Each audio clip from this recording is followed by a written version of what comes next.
Okay, so our last review of the day is going to be for a film called Novocaine. Novocaine, which is starring Jack Quaid. There, people know Jack Quaid. Jack Quaid is the new kind of it guy right now.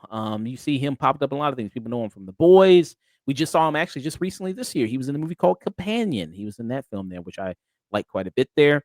And in this movie here, he plays a character by the name of Nathan Kane there. Hence he got the nickname Novocaine as a child. And why did he get that nickname? Is because that he has a rare disorder. The disorder there where he cannot feel any pain. I think it's called they said CIPA there. Is the name of the disease. CIPA stands for congenital insensitive to pain with androsis there. So he cannot feel any pain whatsoever. Mm. Almost like a superpower, one might say there, and that's what a person says in this movie, including a love interest of his, who is played by Amber Midthunder here, a character named by the name of Sherry. So yeah, he does a little bit of meet cute with this girl at work. Goes on this great date with her, falls for her really hard. Then the next day at work, there's a bank robbery that happens. The bank robbers end up taking her as a hostage, and he's like, you know what? I'm gonna find my girl. I'm gonna get her back. Yeah. I'm gonna be the hero here because it's Amber Midthunder. She's cute as hell. Who wouldn't want to go risk their whole life to go fight for Amber Midthunder? People might know Amber Midthunder. She was in that Predator prequel. She was in Prey. That's kind of one of the big things she was in. She was also in the show Legion, which I was a big fan of. She was in that show. And speaking about she was in a movie that we just reviewed just earlier, Opus. She was in that movie as well. But yeah, so that's kind of the basic setup that you have of this. It's just him kind of going around trying to get his girl back from these kind of bank robbers there. And yeah, you see him kind of get involved in all types of every kind of scene, as the movie progresses, as you see in this trailer, things just kind of get worse and worse physically for him. I mean, and as an audience, I mean, you don't have to worry about him feeling pain because you feel it for him because it's like, my God, that is disgusting. You see him breaking bones. You see an arrow go through his leg. You see him get hit over the head. You see him sticking his hand in a fryer machine. Like, it's just tons of stuff kind of going on here. Where you think like, yeah, I don't even have to. He doesn't even have to worry about feeling the pain because I'm feeling it for him. Yeah, this was a movie. This movie, like I said, this came out the same week as Opus did, and it was kind of like the case we had a couple of weeks back, where it was like, I had the choice of either seeing Love Hurts or Hard Eyes, and I was thinking like, okay, if I had to, me just watching the trailers, I was like, okay, Yeah. if I had to bet, I'm thinking I went with Love Hurts because I'm thinking like, that probably has a better chance of being good, but I was fucking disappointed, and I saw Love Hurts, and that movie sucked. Yeah. And then to find out that Hard Eyes was actually the better pick. Yeah, it was the better of the two.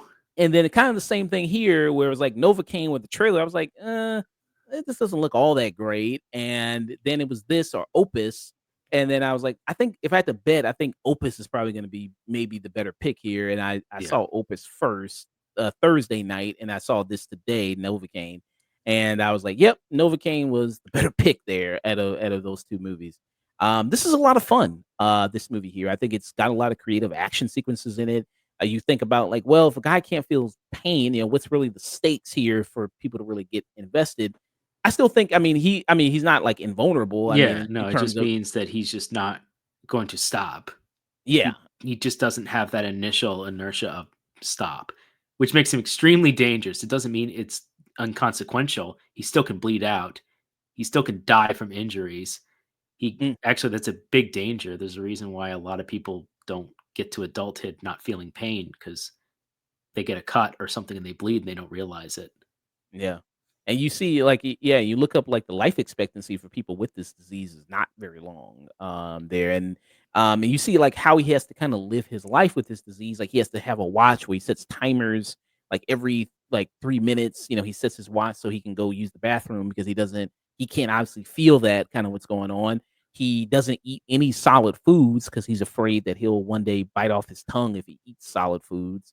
And he only drinks smoothies or liquid drinks or anything like that. So yeah, you see how kind of like the way he's kind of lived his life and kind of been kind of closed off and shut off.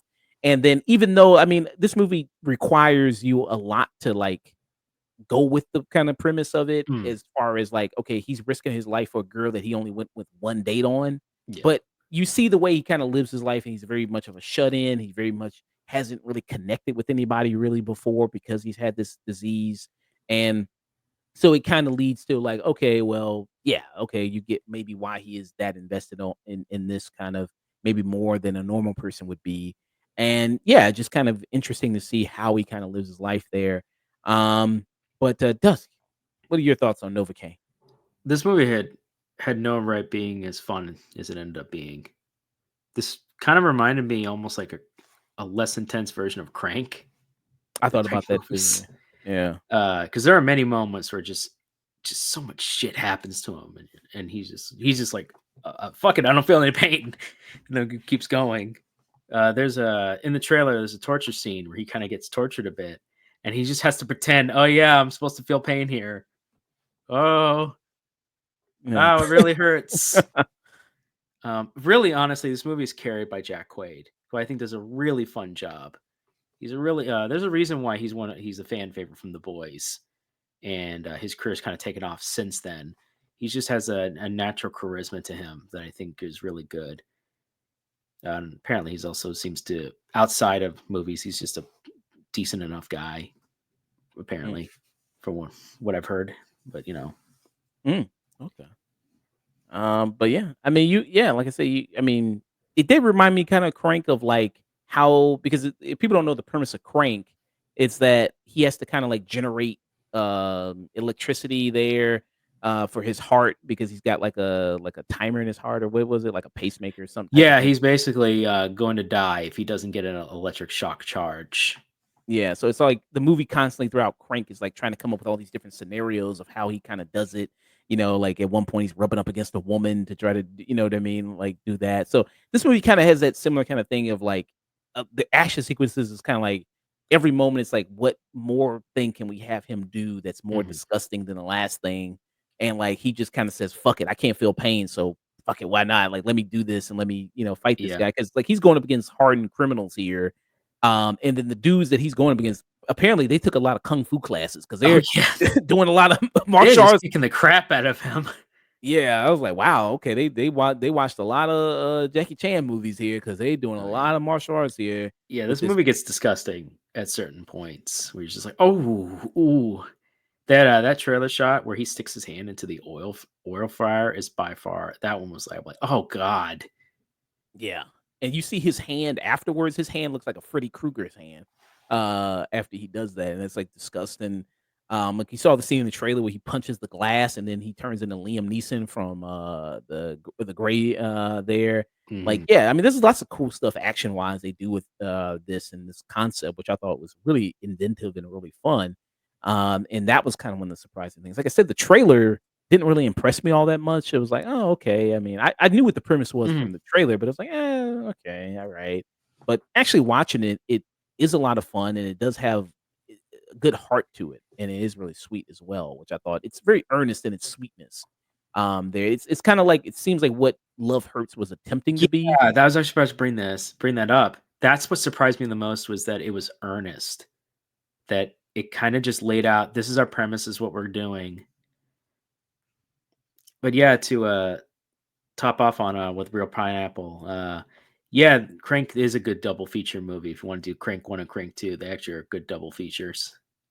This Yeah. would actually fit pretty well, honestly, if even if you want to sandwich it in between Crank 1 and Crank 2 or double feature with Crank movies.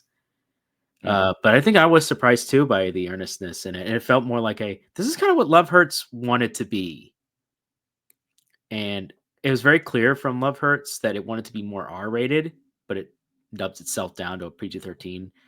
And oh, the difference is that the two main characters have actual chemistry between each other, even though they have very limited scenes. Mm. Uh, Yeah. Unfortunately, Love Hurts, they had no chemistry. Yeah. Yeah, 0 chemistry there. They were in the negatives. I don't even think that was possible. Yeah, here, yeah, they make a good couple, you know what I mean? They're cute together, Amber Midthunder and Jack Quaid, like, you do really kinda get it, and that date was really good, and that was kinda very sweet there, the date they went on, and, yeah, so, I mean, again, like, there's some things that you gotta like, the stuff that comes in with the police because the police also come in here, especially towards the end of the movie, it's like, "Okay, you just Oh gotta say, yeah. fuck it, let's just we going with it, why not?" Yeah, at a certain point, just go. So we're just doing this. Okay, fine, whatever. Which is what gets to me in the next action sequence. Yeah, so, I mean, if you can go with that, then sure there, because it's a big, like, climax battle, like, at a shipyard there that Oh happens, that is even again, like I said, this movie keeps going up and up and up in terms of how gross it gets with, like, how much can we hurt this guy yeah, and watch it, and it just yeah, it just kinda gets up there, and like, it has a good conclusion, I will say that as far as the action sequence goes I there. was happy to see Jacob Batalon again in a better Ye movie this time.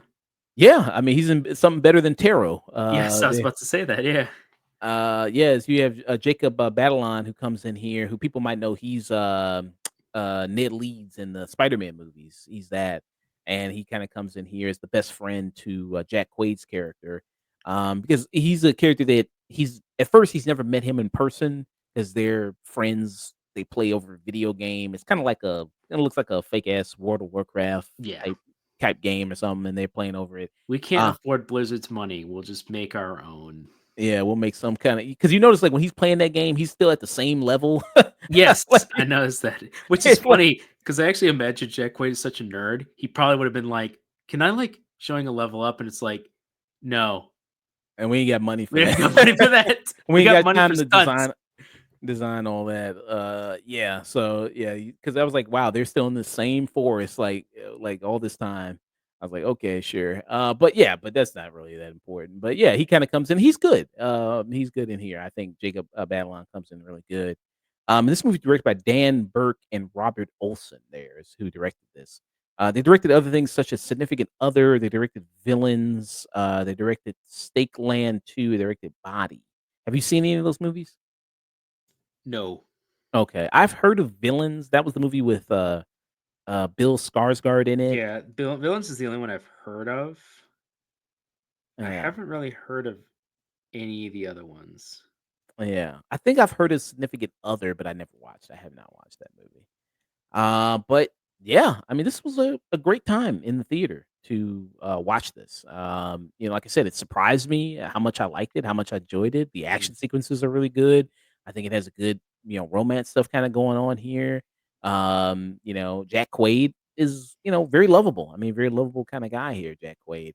And like I said, the creativeness of the action sequences is also really great. Hey, how's it going there, Rated Immaturity? Hey, how you Awesome to see doing? you, man. Thank you for the raid. Much appreciated there. I was about to raid you, but thanks for the raid there. But yeah, so I think that really kind of sells it there with this movie. So awesome time. I would give this a strong tune in. I tune in on my count there. What about you, Dust? Yeah, this is a solid tune in. Uh, Honestly, this movie's carried mostly by Jack Quaid. The fun, creative action sequences. Does it make plot sense all the time? No, not at all. But it uses its strengths, and that strength is, hey, we have a guy who can't feel any pain. What kind of weird, crazy crap can we get him into? Let's do it all. And by God, they do. And by God, does it look like it hurts? Yeah, I mean, like I said, it just the stuff he goes through in this movie is so disgusting and so painful. It's like, my God, it's like, Yeah. geez. But yeah, he just keeps going, man. He just kind of keeps like he just doesn't feel any pain, just keeps going and going and going. Yeah, and like I said, it has like this good aspect of it's brutal, but it also can be funny too. Like this scene right here, he throws the Yeah. knife and like it just comes through his hand. And it's like yeah, like stuff like Oh, that. you made a good point. It's like a real Max Payne movie.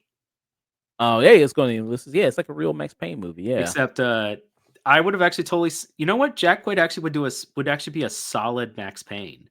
somebody pointed that out on Twitter. He would Somebody actually be a really solid Max Payne, and I actually think he could do the noir, dark styling of the first Max Payne movies. yeah, Max Payne, yeah, I should say, games. I think he looks a lot like Sam Lake. I Yeah, think. he really does, especially with the longer face and going into his jaw. He does really looks well. I think if they were actually serious in doing a Max Payne movie, I think he'd be a great choice. Yeah, yeah, I agree. So yeah, quite a bit. I mean, it's in theaters right now. I recommend checking it out. Check it out.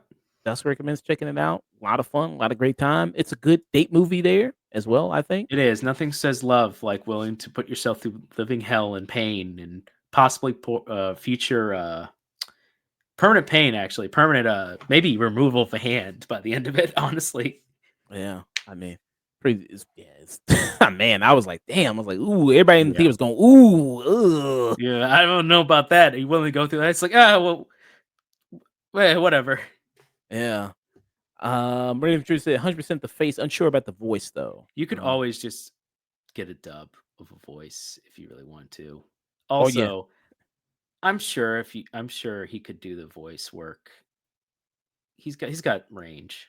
yeah. I mean, doesn't this screams pretty much, yeah, Max Payne Yeah. right here.